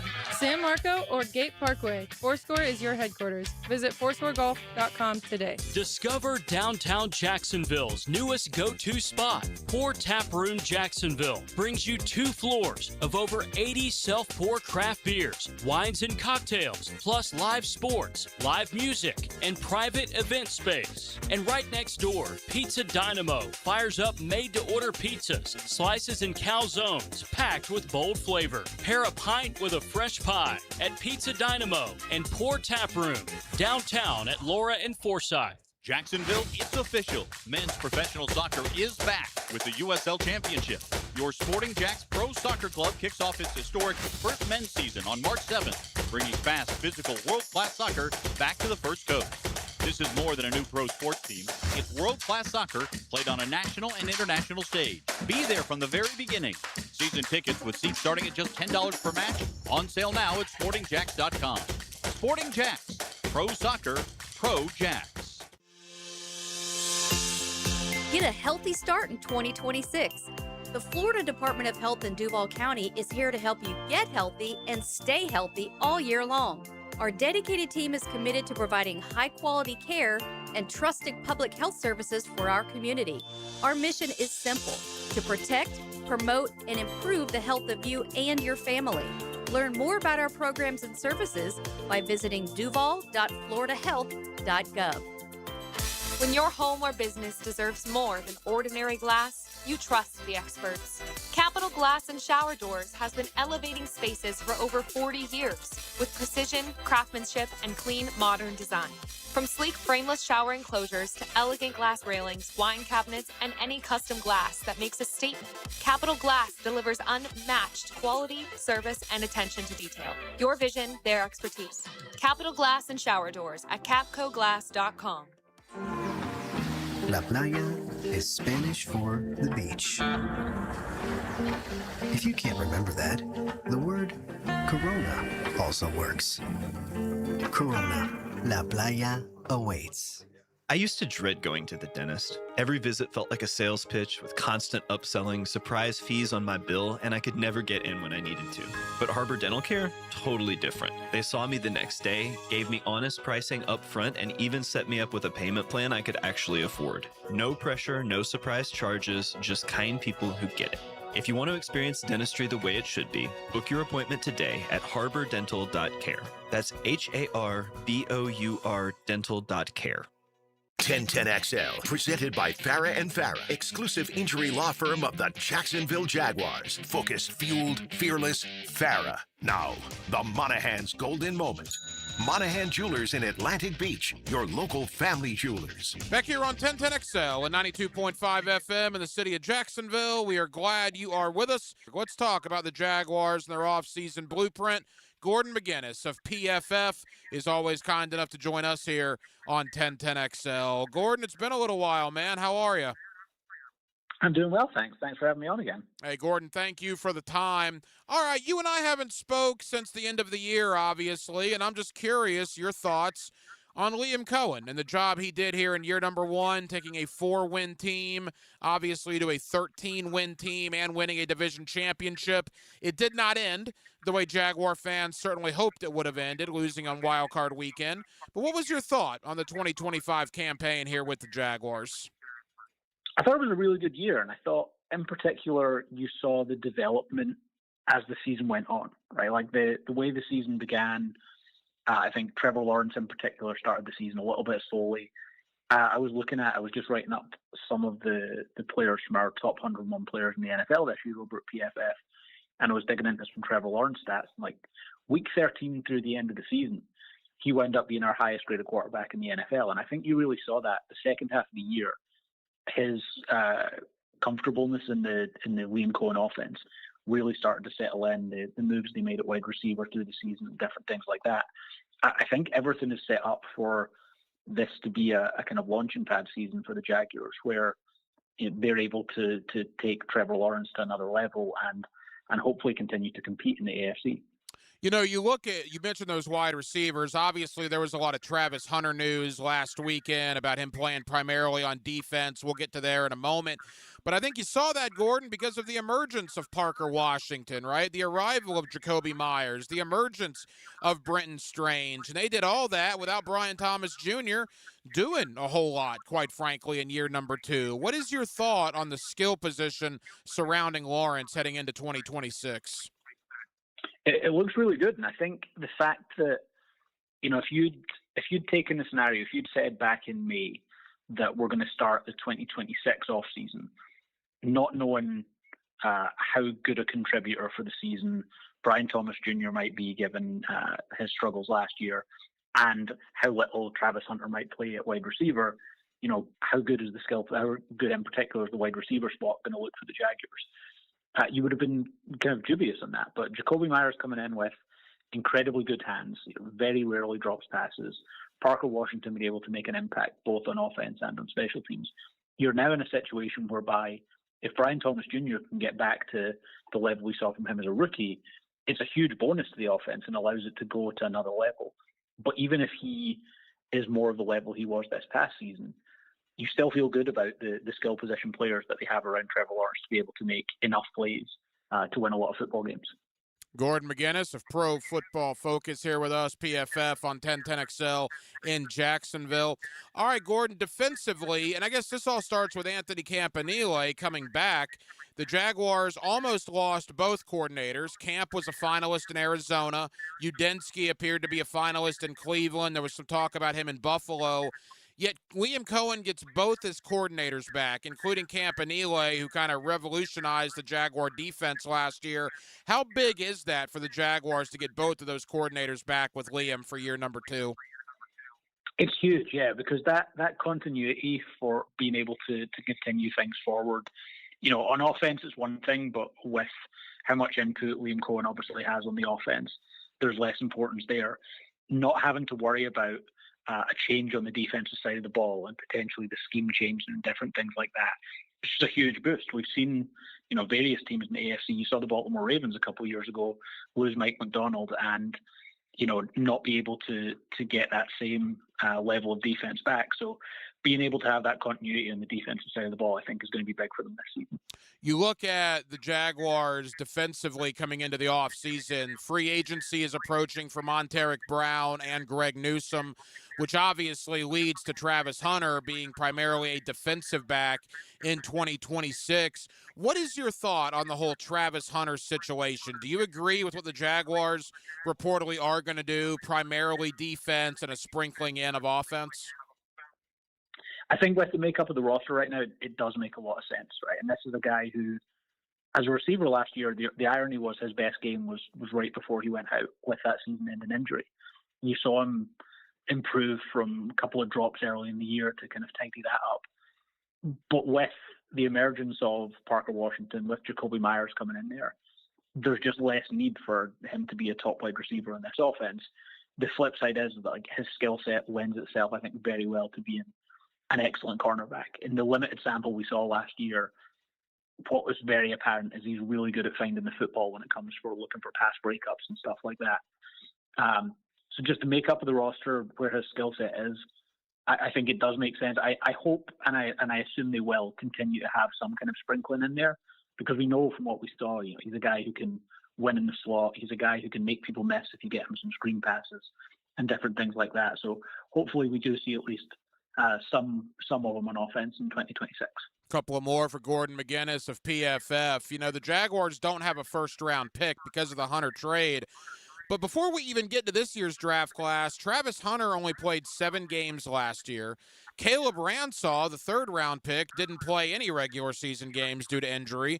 And Wyatt Milam, the other third-round pick, played sparingly towards the end because of injury in the preseason. So despite not having a first-round pick, Gordon, you're still going to get Hunter, Ransaw, and Milam back. And even if you want to throw in Jalen McLeod, the 6th-round selection, I imagine a lot of those guys in the 2025 Jaguar rookie class have a lot to prove. Absolutely. And I think the funny thing about, the big discussion point around the Travis Hunter trade was whether or not it was worth giving up a 2026 first-round draft pick to make that small move up in the first round to go and get Travis Hunter. I think knowing what we know now and with the benefit of hindsight, where the Jaguars are picking in the first round and this not being the deepest draft in the world, it probably wasn't as much as it initially seemed for the Jaguars to give up. So last year's draft class, I think if you looked at it from the outset and said you were going to lose kind of 2.5 seasons to injured reserve right away, they probably still wound up getting enough production out of that draft class, like taking that into consideration. I think you saw Bashal Tutin have a nice season that we saw some flashes from. I think Jonah Monheim flashed enough in his 2 starts that you think there's someone who potentially develops into a starter there. So I think there's enough to be excited about, and I think you're right. I think they will get a boost from 3, maybe even 4 of these players, hopefully coming into the season fully healthy, to give them some of that kind of injection of youth on both sides of the ball. You mentioned Tutin. One of the big questions here is Travis Etienne, his impending free agency. What's your thought there? Did you see enough out of Tutin to make him running back 1? Do you think Etienne should be looked at to re-sign here by the Jaguars? What's your thought on that situation? Yeah, I think, as I said there, I think there were some nice flashes from Tutin. Yeah, he forced 19 missed tackles on 87 carries, and a good amount of his yards per carry came after contact. The big question is just how much of a workload he can handle on his own. But he did have one game where he got 15 carries and had produced almost 80 yards on the ground, had 3 runs of 10 plus yards in that game. If they decide that the value is not there in re-signing Travis Etienne, then this is a draft class where I think in the 3rd and 4th rounds you can find another running back who can potentially complement Tutin there. So I do think there is probably enough similarity between Etienne and Tutin as players that you maybe, if you're the Jaguars, think that it's not worth spending a good chunk of money to bring Etienne back. And they will have some options both in free agency and the draft if that's what they want to do. If they want to then go and try and get a bigger back to be more of a complement to Tutin. I know you've put some mock drafts out on PFF for this year's draft class. Let's go there next. And for Jacksonville, no first-round pick, but they do have 4 day 2 selections, 1 pick in round number 2 and 3 picks in round number 3. And Gordon, I'm kind of fresh into this draft as far as learning about the prospects, but one thing I've gathered pretty quick from people that I've talked to is day 2 is not a terrible spot to be in this year's particular draft class. It's very much not, and I think this draft is really shallow at the top. You've got a smaller number of blue chip players, and then I think once you get to around the 15, 16 range, the difference between that player and the player you're going to get at 55, 60 is not drastically different. It's not the same difference that you think based on the number of picks that there is between those. So the Jaguars, I think, are in a pretty good spot despite the fact that they don't have a first round pick. As we begin to wrap up, you look at the Jaguar free agents from Monteric Brown, Greg Newsome, Andrew Wingard, Dennis Gardeck, obviously Devin Lloyd, a lot of free agents on the defensive side of the ball. That would lead you to believe of the 11 draft picks, Gordon, the Jaguars will be pretty heavy defensively in this draft. How would you assess the defensive class as a whole this year? I think there is enough talent there. There is not a huge number of top blue chip players, but there are enough players there who I think can develop. From when the Jaguars come on the clock with the 56th pick overall, there is enough there that they can find players who can be impact players that can boost. They already have a good edge defender room, but like provide a boost there. They can get guys who can be an impact on the defensive interior. If they do move on from Devin Lloyd, and I think Devin Lloyd's developed tremendously in his time in Jacksonville, so that would be a big loss. But there are linebackers that you can get on day 2 in this draft class who I think it could make a big impact. Like, we're going to see Sonny Styles from Ohio State come off the board very early in this draft. Arvell Reese, if teams view him as an off-ball linebacker, will be similar. But when you get into the second and third rounds of this draft, there are still linebackers who I think can make an impact. You know, you have Deontay Lawson from Alabama, you have Jacob Rodriguez from Texas Tech, guys that will probably conceivably go in the third round, who could be players who become good starters in the NFL. Do you think Devin Lloyd's worth $20 million a year? It comes down to the positional value, I guess, at this point. And I think you see for defenses around the NFL, you saw for the Baltimore Ravens how important Roquan Smith was. And he was worth $20 million a year for them, despite the fact that he's kind of dropped off a little bit in the last season. I think Devin Lloyd, the way he's played the last couple of years, is someone who is one of the best 3 or 4 linebackers in the NFL. Is it the best allocation of cap spend when it's an off-ball linebacker in today's NFL? Maybe not. But we have also seen the league start to come back around a little bit more in the typical way the NFL does, where everything moves in a circle. We have seen things move back round, whereby if you have a linebacker who you can count to stop the run when you're in nickel, if you have a linebacker who you trust in coverage, then it's not that much of a stretch to be willing to pay them $20 million a year, I think. Gordon, final question. You're based in the United Kingdom, and I'm just curious how big the Jaguars season was over there. Unfortunately, the one game the Jaguars played over there was their worst game of the year in their loss to the Rams. But during the Jaguars division title run, playoff week leading into that Buffalo game, how big were the Jaguars over in the UK? Yeah, they're continuing to grow. It's been really interesting to see, you know, obviously when the NFL started bringing games here and the Jaguars are the team that they bring over the most, there is already established NFL fan bases throughout the country. But the Jaguars do continue to grow. Like, I have friends who, as their kids are getting into American football, they are becoming Jaguars fans because they're the team that are played here most often. So we hear them the most and we see them the most and different things like that. It's a great thing, and certainly every time the Jaguars are over there, Wembley Stadium is absolutely packed, and the Jaguars will be over there again, obviously, this upcoming season. Gordon McGuinness of PFF. Gordon, tell the good folks here in Jacksonville about some of the things you have coming out on PFF in the coming days. Yeah, big week this week is our PFF 101, where we go through the top 101 players in the NFL, and there's certainly a few Jaguars players mentioned there, so it's definitely worth checking out. Gordon, I know you're busy, man. Thank you as always for the time, and we'll talk again soon, pal. Great to talk to you. Thanks for having me. And thank you to Gordon McGuinness of PFF Pro Football Focus for joining us tonight here on Hacker After Dark as we took a look at his latest 3-round mock draft that he put on PFF within the last week. Of course, all eyes on the NFL Scouting Combine.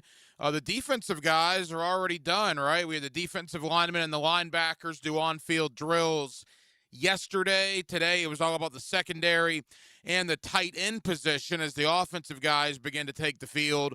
And, of course, the running backs, wide receivers, and quarterbacks will take center stage on Saturday.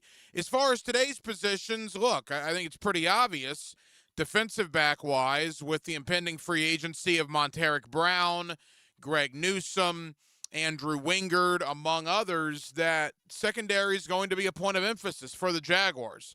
They're going to draft some guys in the secondary, and they might sign some guys in free agency, depending on what happens, particularly with Greg Newsome and Montaric Brown. And as far as the tight end position, look, you got Brenton Strange, obviously established. After that, I mean, Quentin Morris is a free agent. Can you upgrade from Johnny Munt or Hunter Long?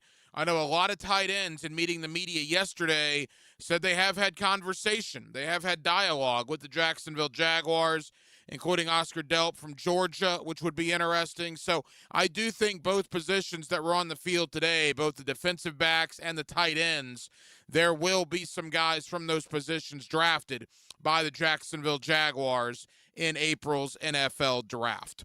Well, that will just about do it, man. It has been a very, very busy Friday night edition of Hacker After Dark. We certainly appreciate you guys hanging out with us here on 1010XL and on 92.5 FM, and we have a ton of people to thank. Again, Gordon McGinnis of PFF, Pro Football Focus.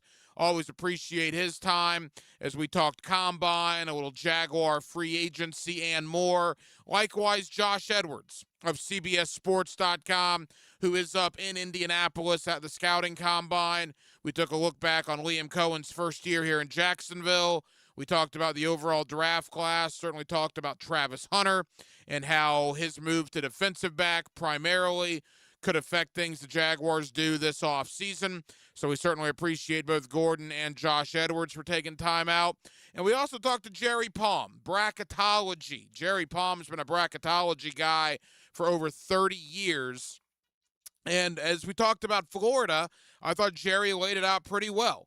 They're probably not going to be a 1 seed, barring something pretty unbelievable here in the last week and a half of the regular season, but certainly in play for a 2.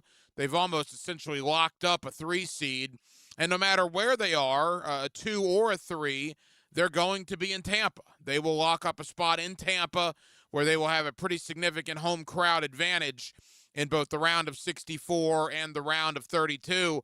That was my thought all along this season. Get to Tampa, and it certainly appears the Gators will have done that, and they will have a big advantage, at least in the fan support, there on opening weekend of the NCAA tournament. Certainly appreciate sitting in with Hayes Carline all week on the Frangie Show. Enjoyed that.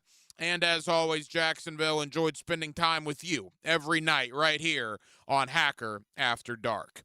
Aaron Williams was your producer tonight. Aaron, great job as always. I'm the Hacker Ryan Green. And again, Jacksonville, thank you for spending not only your Friday evening, but your entire week with us here on Hacker After Dark. As we always tell you, and we cannot possibly tell you enough how much we absolutely appreciate it. So for all of us here on HAD, have a terrific remainder of your Friday evening and a fantastic weekend. And we'll be right back here Monday night at 8 o'clock for a Monday night edition of Hacker After Dark. Until then,